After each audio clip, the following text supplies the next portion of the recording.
hawajui kwa madogo wasikizo wamekuwa wakuu watapanga sana safu Kongo dafu wa makwindi baba matafu wewe vipi dogo? Poa. Dogo paka makofi napigana mdogo wangu. Umenazoea sana hivi?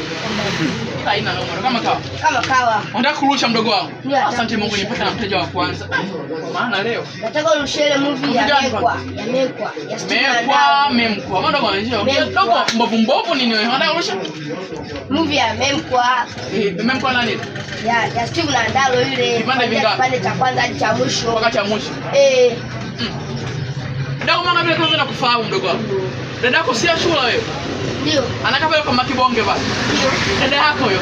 Dadangu wewe. Hamna mambo mengi ndio wangu. Kipande kimoja 30 harakisha. Dogo nitakuumiza na kupige nikuume sasa. Kipande kimoja 30. Nini hamna mambo mengi. Kipande kimoja 30. Sasa blaza. Pengine tunaushaka vipande 50 jelo. Oya. Dogo si. Kama au ule gani kuruga huyu. Shida nini? Au unasikia mwanangu? Kwa hii hapa movie. Oa hii hapa. Kuruga leo. Nikupe mwanangu pale hivyo. Bwana bado 36. Ina noma. Utachangia 200 tu. Chap 200. Naomba simu tukujisikia. Utachangia 200. Weke tu Mungu. Utachangia 200. Udogo shida nini? Mbona hivi? Ashura. Nani ex wako? Ex wako. Na anakuja kwenye studio. Udogo tampiga fimbo tumue huyu.